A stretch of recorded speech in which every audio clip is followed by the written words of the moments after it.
Mais Mhm. j'ai toujours fait du sport, toujours, et j'ai toujours essayé de surveiller mon poids. Tu vois, toujours, toujours.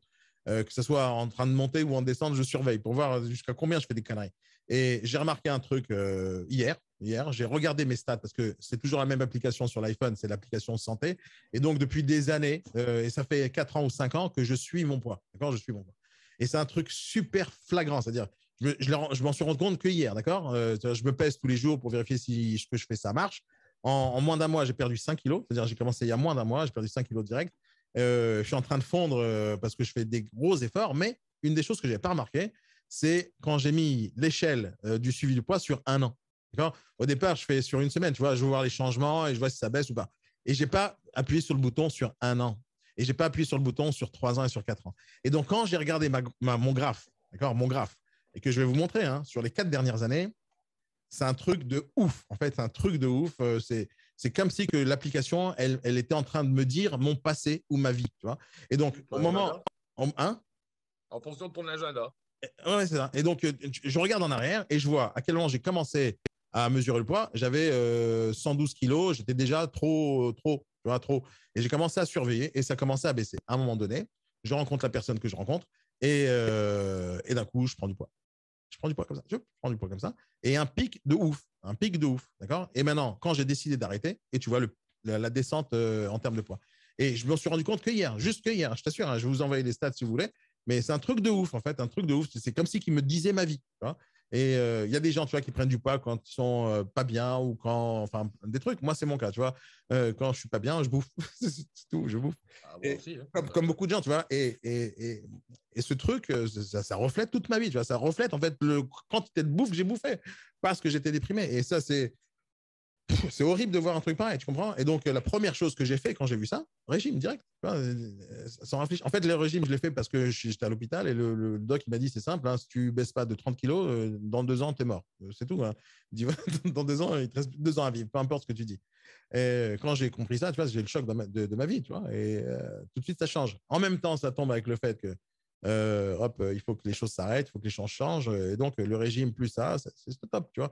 Mais ces changements, tu les vois. Et si jamais je les avais pas sur l'application, je l'aurais jamais vu, tu vois, qu'il y avait une influence extérieure à mon poids. Tu vois, je l'aurais jamais vu, je l'aurais jamais su, je l'aurais jamais réalisé ce truc. Et quand tu réalises ça, tu fais gaffe, putain, tu commences à faire attention. Parce qu'en fait, ton corps, tu n'en as qu'un seul. Et quand tu te rends compte que ton corps, il te lâche, alors que ta tête ne te lâche pas, tu vois, il faut changer l'état d'esprit tout de suite et prendre des mesures radicales. Prends pas les mesures radicales, t'es mort, t'es juste mort. Et moi, c'est Et, mort en vrai, tu vois, mort en et vrai. puis quand tu as les problèmes de poids, les emmerdes, c'est exponentiel. Ah, c'est ça, ça s'arrête jamais. C'est ce qu'ils m'ont dit les docteurs. Moi, je ne m'étais pas rendu compte de ça, tu sais, parce que le poids ou pas le poids, je faisais quand même toujours du sport, mais j'arrêtais pas de bouffer. Donc, et quand tu es en déprime, tu bouffes et tu fais du sport, tu maigris pas. De toute façon, le sport, il ne fait pas maigrir, quoi qu'il arrive.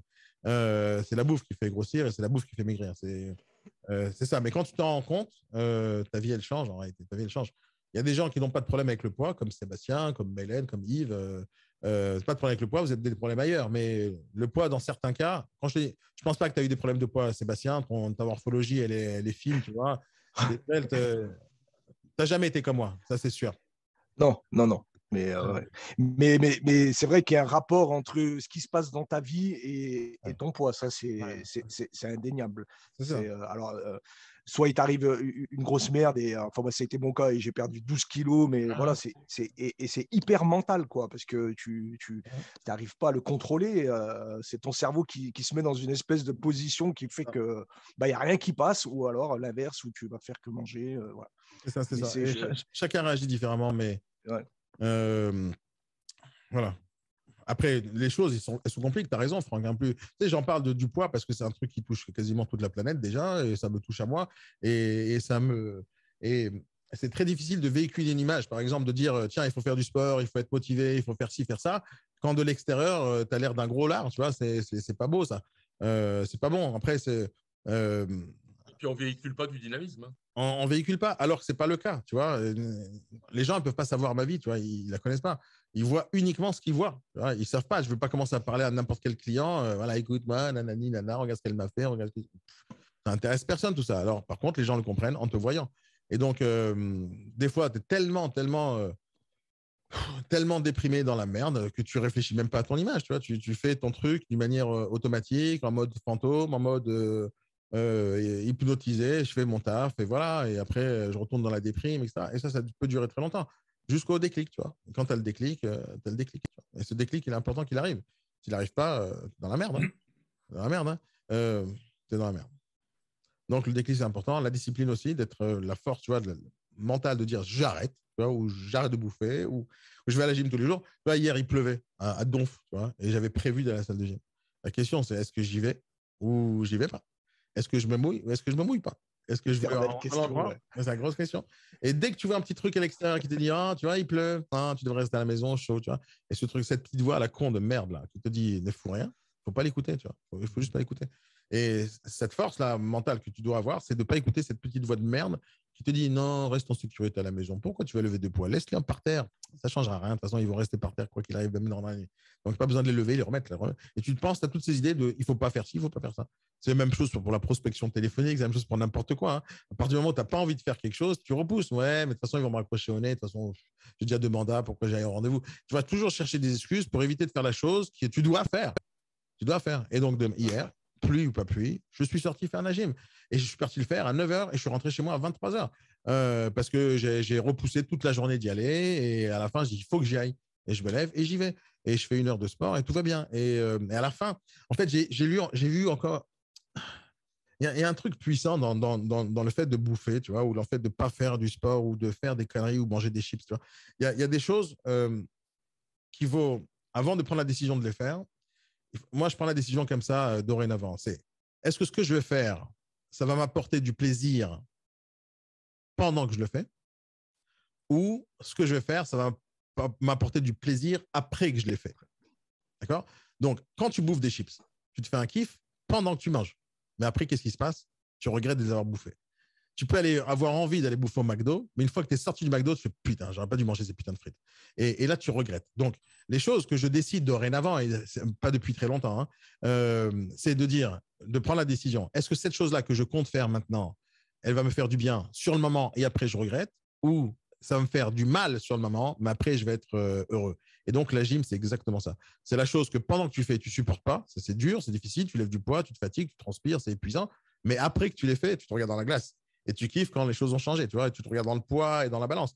Et donc, mes décisions maintenant, je les prends comme ça. Est-ce que les choses que je fais, c'est pour me donner du satisfaction personnelle, du bonheur immédiat avec la sérotonine, la dopamine et toutes les merdes que qui pourraient me déclencher l'envie de bouffer du chocolat? Est-ce que une fois que je l'ai mangé, je vais me sentir bien? Et même chose quand je mange une salade. Donc la salade, franchement, c'est pas un kiff de manger. Hein. C'est pas du tout un kiff, une salade. Pas un kiff. Mais ouais. Mais si tu manges tous les jours, à la fin, la meilleure salade de la planète, t'en as marre. C'est-à-dire, à un moment donné, tu te dis, je suis pas un lapin, bordel, je suis pas malade. Manger salade, jamais malade.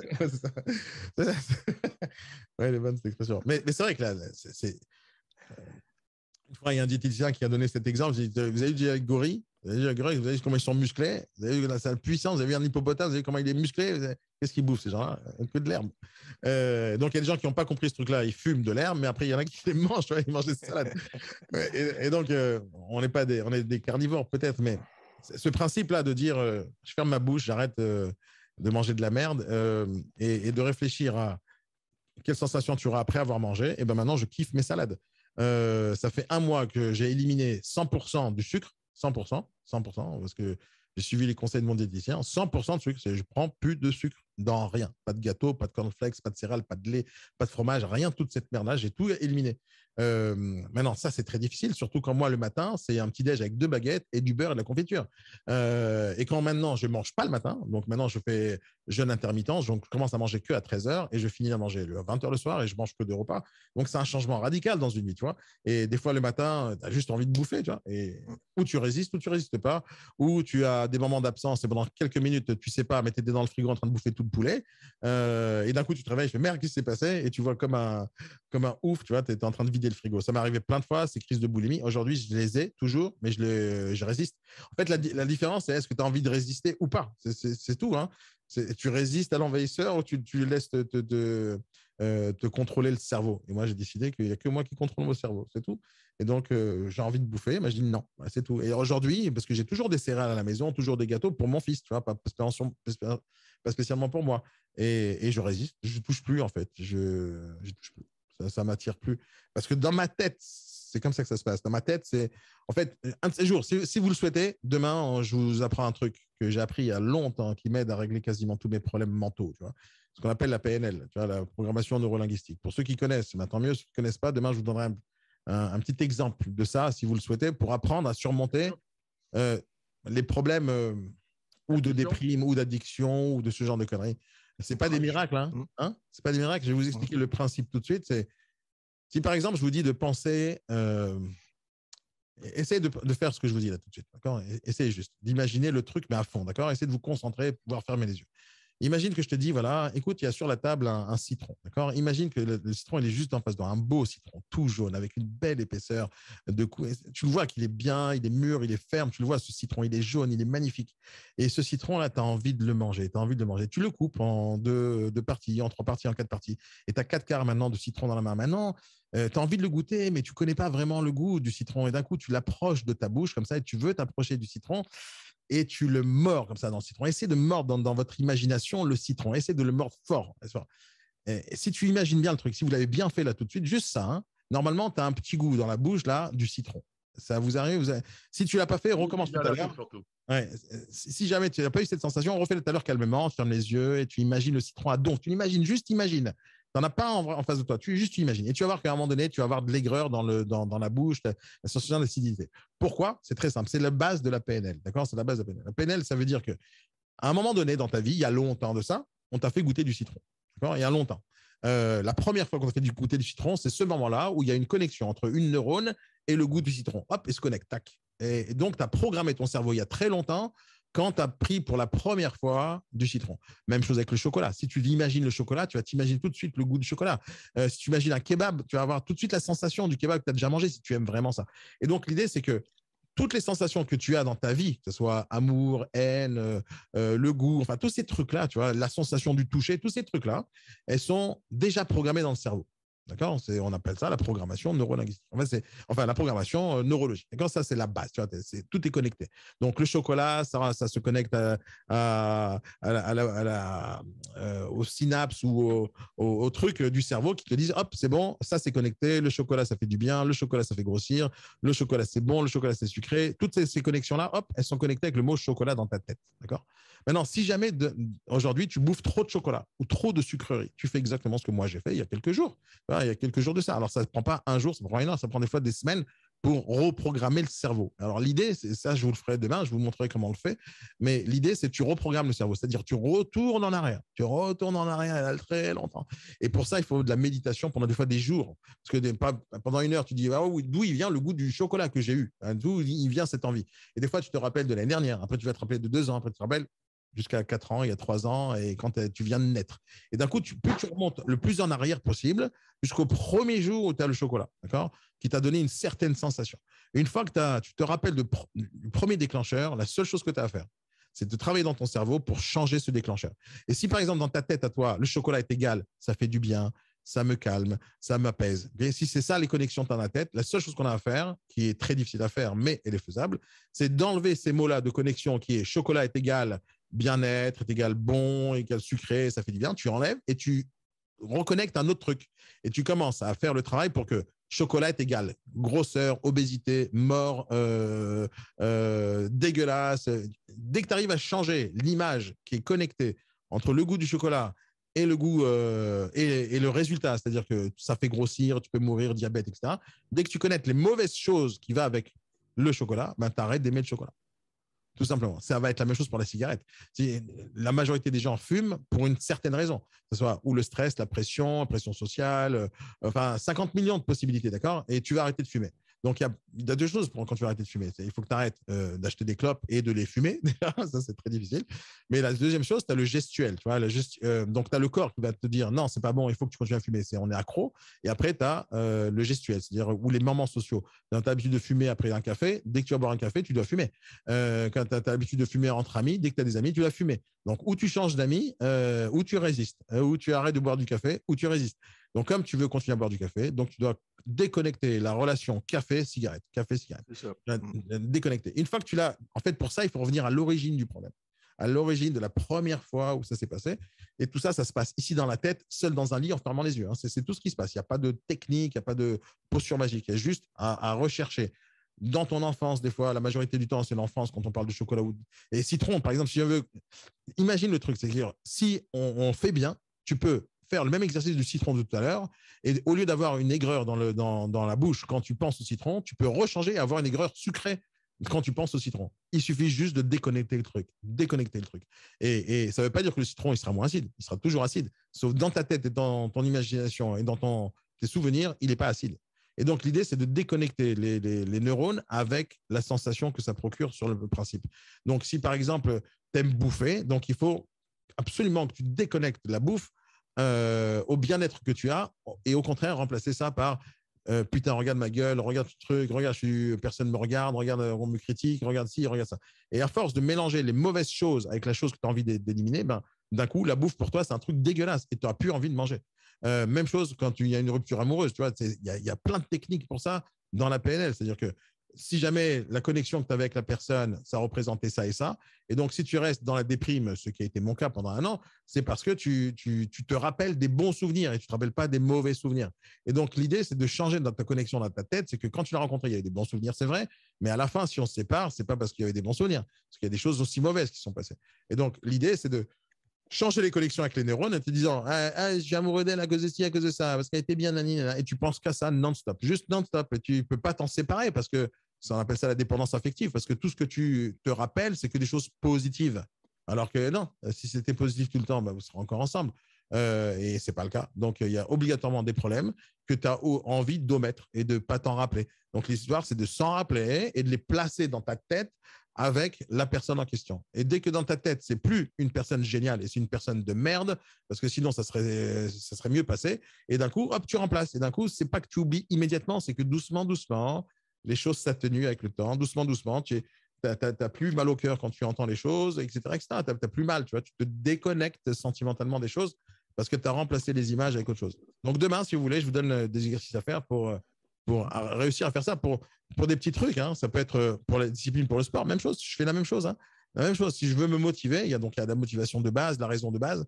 Ben après, il y a est-ce que la connexion dans ma tête, sport est égal fatigue ou sport est égal je vais maigrir, je vais être beau gosse, etc. etc. Donc, tout dépend de ce que tu as envie de connecter. Tu vois. Même chose pour la prospection téléphonique, c'est le même travail. Est-ce que dans ta tête, tu ne prospectes pas au téléphone parce que tu as peur qu'on te rejette? Alors, pourquoi tu as peur qu'on te rejette? Alors, tu vas revenir dans l'enfance. Qui c'est que tu as rejeté? Ta mère, ton père, ta sœur, ta copine? Qui t'a rejeté? Et tu reprends les connexions de tout ça et tu réfléchis. C'est pour ça qu'on fait des thérapies, c'est pour essayer de revenir en arrière sur ce qui s'est passé. La majorité des problèmes que vous avez, ils ont été créés entre 3 et 6 ans. C'est ça votre vie, quand vous étiez bébé. C'est là-bas que votre personnalité est créée, c'est là-bas où la connexion avec le chocolat s'est fait, c'est là-bas que la connexion avec les parents s'est fait, c'est là-bas que la connexion avec les amis s'est fait. Toute votre vie, elle a été destinée entre 0 et 6 ans. Tout. Je vous conseille d'aller lire un bouquin pour les parents qui s'appelle de Françoise Dolto. Hein. Tout commence avant 6 ans. Je l'ai lu 1000 fois quand j'ai eu mon premier enfant, je t'assure. Ça a changé ma vie, ça aussi, ce truc. Tu ne peux pas comprendre. Et je ne l'ai pas acheté tout de suite, le bouquin. Je l'ai acheté après parce que je ne savais pas que c'était problématique d'avoir des gamins. Donc, une fois que tu comprends le truc, le deuxième enfant, il est différent. Tu travailles autrement. Mais c'est important de comprendre que tout commence dès le plus jeune âge. Hein, dès le plus jeune âge. Et donc, quand aujourd'hui, tu as des problèmes, la majorité du temps, c'est que les problèmes, ils ont commencé il y a longtemps. Ta façon d'être vu par tes parents, elle est énorme. Si ton père te dit que tu as un gros naze et tu n'y arriveras jamais, bah, quand tu grandis, tu as un gros naze, tu n'y arriveras jamais, même si ton ambition est différente. Si toute ta vie, on t'a dit que tu es un naze, et en plus de ça, toi, tu dis je suis ambitieux, je vais réussir quand même, dans ta tête, tu as toujours ton père qui te dit que tu es un naze. Toujours. Et toujours, tu vas jamais réussir à aller jusqu'au bout de ta vie parce que toujours, tu penseras que tu es un naze. Et c'est la même chose pour changer ça dans ta tête. C'est la PNL, encore une fois. C'est est-ce que tu as peur de réussir parce que quelqu'un t'a dit que tu étais un naze quand tu étais jeune. Par exemple, tu es un bébé, tu es en train de ramper et ton père te dit allez plus vite, oh, tu es trop nul. Tu vois, même si tu ne comprends pas tout, ça rentre dans le cerveau, tout ça. Et ça rentre dans le cœur et ça rentre partout. Donc, à toi de rechercher il y a longtemps, d'où viennent ces connexions, d'où viennent ton envie de glander, d'où vient ta peur de prospecter, d'où vient ta peur de réussir. Il y a plein de gens qui ont cette peur-là de réussir. Ils ont peur de réussir. Pourquoi? Parce qu'ils ont peut-être échoué plusieurs fois et quand ils ont échoué, il y a quelqu'un qui lui a dit tu vois, tu es incapable. Et donc, hop, c'est resté dans la tête à un moment donné. Ça peut être quand tu étais bébé, que ça peut être quand tu as 15 ans. Ça peut être un prof à l'école qui va te dire une merde, tu vois, et toute ta vie, ça va te choquer. Il y a plein de choses comme ça qui peuvent arriver dans la vie. Il y a peut-être une nana qui était un gros de merde, il y a peut-être un pote qui t'a dit, qui t'a truandé, que tu penses qu'il t'a accusé de tout. Enfin, il y a plein de trucs qui se passent dans la vie. Tu vois, les divorces, ça arrive tous les jours. Les malheurs, ça arrive tous les jours. La question, c'est qu'est-ce que tu fais avec maintenant. Et voilà. Alors, on en parle demain, si ça vous intéresse. Relancez-moi sur le sujet, parce que j'ai peut-être oublié. Mais demain, je vous montrerai un petit exercice simple, même pour vous réveiller le matin. Je vais vous donner un exercice pour vous réveiller tous les jours à la même heure, à 6h30 avec la patate. Tous ces trucs-là, ça fait partie de la PNL. C'est en fait, on programme son cerveau de la bonne manière.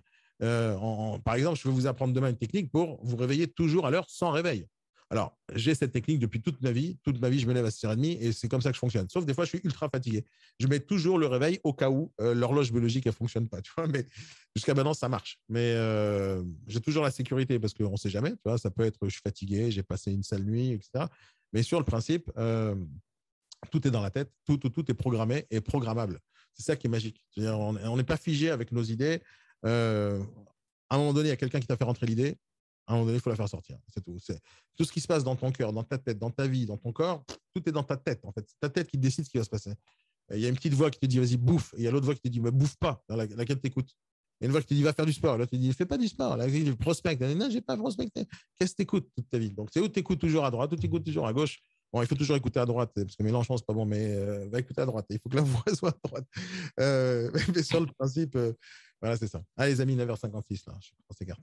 Question de dernière minute. Non, c'est bon? Non, c'est bon. À demain, les amis. Bye bye.